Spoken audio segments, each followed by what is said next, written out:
बच्चों, आज के वीडियो में हम घातांक और करनी से संबंधित कुछ और क्वेश्चंस करेंगे। तो पहला क्वेश्चन है 3 की घात 5 गुणा 9 की घात 6 और यहाँ 81 की घात है। तो सबको 3 की घात के रूप में बदला जा सकता है। तो आपको सबसे पहले यही काम करना है। तो यहाँ पर हम करेंगे 3 की घात 5। अब 9 को कैसे लिख सकते हैं? 3 की घात 2 लिख सकते हैं और उस पूरे की घात क्या है? 6।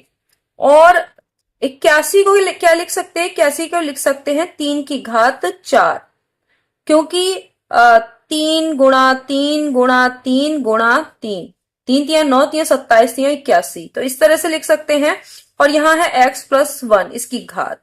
नीचे है 3 गुणा 3 गुणा √3। ठीक है, यहाँ पे क्या हो जाएगा? ये 9 को लिख सकते हैं 3 गुणा 3, ये भी लिख सकते हैं। और यहां पर है √3। अब क्या होगा? यहां देखिए, घात की घात हो तो घातों की गुणा हो जाती है, मैंने आपको बताया था। 3 की घात 5 गुणा 3 की घात, ये हो जाएगा 6 दूनी 12। और यहां हो जाएगा 3 की घात 4x+4, ये गुणा करेंगे जब। ठीक है, और यहां पर क्या होगा? ये क्रॉस मल्टीप्लाई करेंगे तो आप देख रहे हैं कि इस पूरे की इससे गुणा हो जाएगी। तो ये हो जाएगा 3 की घात 1 2 3 4, 3 की घात 4 गुणा √3 इंटू √3। ठीक है, अब यहां पर देखिए, समान आधार हो तो गुणा में घातें क्या होती हैं? जुड़ती हैं। जोड़िए, 3 की घात 5 + 12 + 4x+4। यहां पर देखिए क्या है? √3 मल्टीप्लाइड बाई √3, √3 को √3 से गुणा करेंगे तो क्या हो जाएगा? 3 आएगा। ठीक है, तो यहां हो गया 3 की घात 5, क्योंकि 4 पहले से है और एक और। तो अब यहां पर देखिए क्या होगा? यहां पर भी आप देखिए 12 और 5 आपका हो गया 17, 17 और उसमें 4 जोड़िए 21। ठीक है, तो यहां पर हो गया आपका 3 की घात 21 + 4x बराबर 3 की घात 5 हो गया। देखिए, तो आपका यहां पर ये हो गया। अब आधार अगर समान हो तो आप घातों की तुलना कर सकते हैं। इसका मतलब क्या है कि आपका यहां पर, मैं इसको इस तरफ लिख दे रही हूं, 21 + 4x बराबर हो जाएगा 5। तो 4x बराबर क्या हो जाएगा? 5 - 21। यहां पर आपका क्या हो गया? 4x बराबर 5 इसमें से जाएगा तो कितना बचेगा? -16। तो x बराबर क्या हो जाएगा? -16/4। तो x बराबर क्या आ गया? -4। ये x की आपकी वैल्यू आ गई। तो आपने देखा कि किस तरीके से हम इस सवाल को हल कर सकते हैं। नेक्स्ट क्वेश्चन करेंगे। 243 है, तो 243 की घात इसमें भी है और 243 आधार इसमें भी है। तो ठीक है, तो अब हमें करना क्या है? 243 की घात क्या हो जाएगा? 0.16 + 0.04। ऐसा क्यों? आधार समान हो तो गुणा में घातें जुड़ती हैं, आपने वो कर दिया। तो 243 की घात क्या हो जाएगा? 0.20। 16 और 4 20, तो ये इस तरह से हो जाएगा। अब देखिए क्या करना है। 243 आप जानते हैं 3 गुणा 3 गुणा 3 गुणा 3 गुणा 3, 3 × 9 = 27, 81। अभी आपने किया था 81 को 3 से गुणा करेंगे तो 243 आएगा। तो ये से 3 की घात 5 भी लिख सकते हैं और 0.20। आप देखिए, घात की घातों तो घातों की गुणा होती है। तो 3 की घात 5 गुणा 0.20, 20 पंजे 100, आप ये जानते हैं। तो ये हो जाएगा 3 की घात 100। अब जीरो कहाँ, दशमलव कहाँ लगेगा? तो 2 के पीछे से 2 अंक के बाद, यानी दोनों जीरो के इधर आगे। तो ये हो जाएगा 3 की घात 1। 3 की घात 1 का मतलब 3। तो आपने इसे सॉल्व कर लिया। ये वाला क्या है? पूरे की घात -1 है, तो अगर इसे 1 के बटे में ले जाएंगे तो प्लस में हो जाएगा कि नहीं हो जाएगा? 1 - 2, 1 - 2 की पावर -1।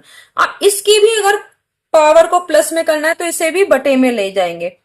1/1 - 2 और इसके बटे में क्या हो जाएगा? 1 - 2। अब हो गया कि नहीं?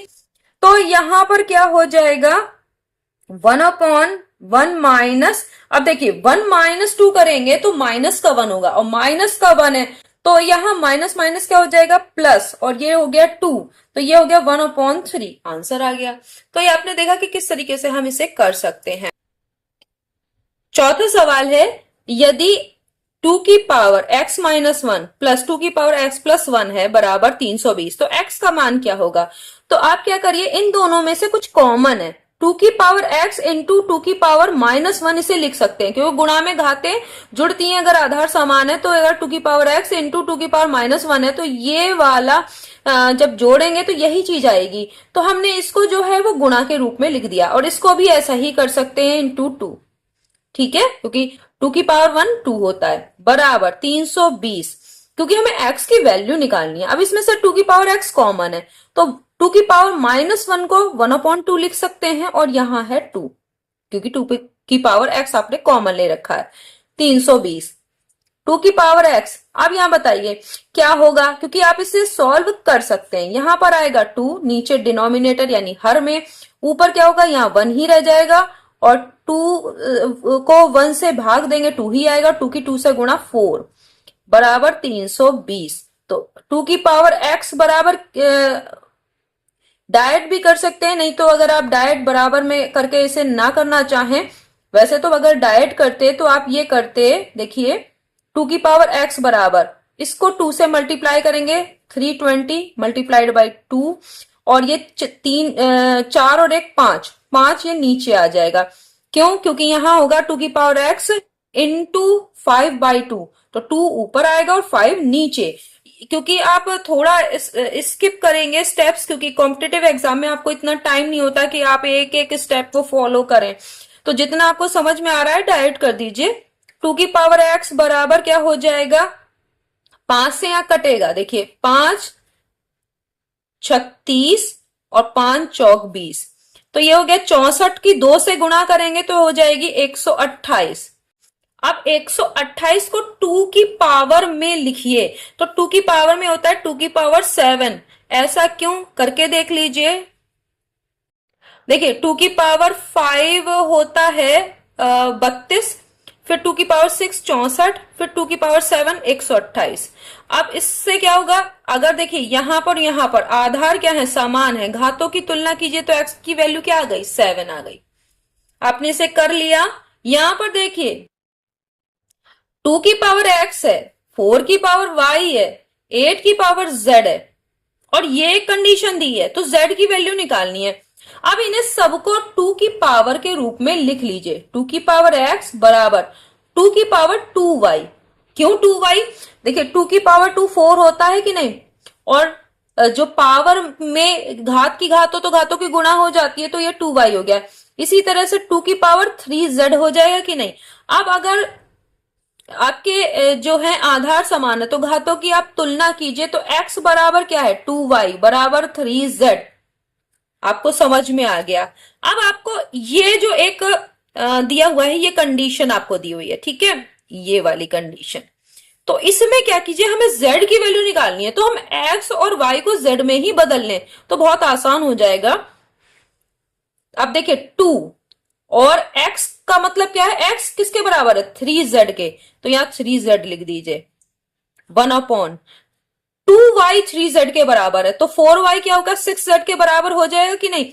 तो हम इसे लिख सकते हैं, भाई देखिए 2y 3z है, तो 4y क्या हो जाएगा, 6z के बराबर, तो यहां पे 6z लिख दिया, और यहां पर 6z ऑलरेडी है, 24/7 कर दिया, तो यहां 1/6z plus 1/6z plus 1/6z equal to 24/7।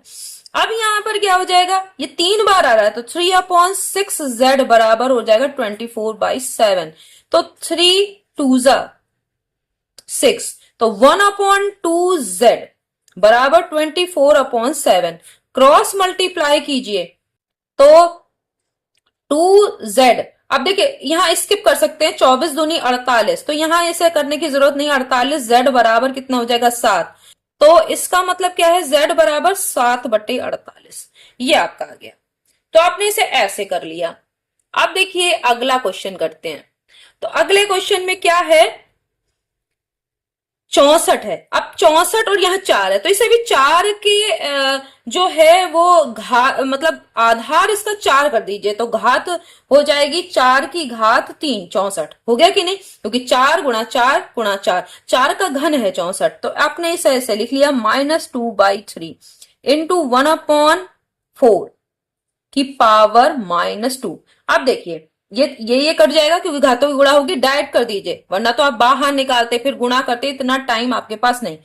4 की पावर -2 है, और यहाँ पर 1/1 की पावर -2 1 ही होता है, तो यहाँ 4 की पावर -2 नीचे भी है और ऊपर भी है, काटेंगे तो क्या आ जाएगा 1। तो आपका ये भी निकल आया, कितने इजीली कर लिया। तो आपको कुछ स्टेप स्किप करने पड़ेंगे क्योंकि आपके पास 1 मिनट होता है एक क्वेश्चन के लिए, तो ये बहुत कम है। तो आपको यहाँ तो मैं समझाने के लिए थोड़ा सा ज्यादा बड़ा कर रही हूँ, जैसे आप ये स्टेप स्किप कर सकते थे, डायरेक्ट कर सकते थे, तो थोड़ा बहुत आपको और भी करना पड़ेगा, तब आप क्वेश्चन टाइम के अंदर कर पाएंगे। नेक्स्ट वीडियो में हम कुछ और ऐसे क्वेश्चंस लेके आएंगे जो कि जवाहर नवोदय में पहले से आए हुए हैं। ठीक है, तो ऐसे भी कुछ क्वेश्चंस मैं यहाँ ले रही हूँ जो हमारे पिछले कुछ सालों में जवाहर नवोदय है या श्रेष्ठा है या फिर एनएमएस है, इसमें आए हुए क्वेश्चंस हैं। तो आपको वही कुछ सिलेक्टेड क्वेश्चंस बता रही हूँ जो कि इन कॉम्पिटेटिव एग्जाम में या तो आए हैं या आने की इनमें उम्मीद है। तो आप ये क्वेश्चंस को स्किप छोड़िए मत और ये वीडियो जरूर देखिए। नेक्स्ट वीडियो में हम फिर मिलते हैं, तब तक के लिए धन्यवाद।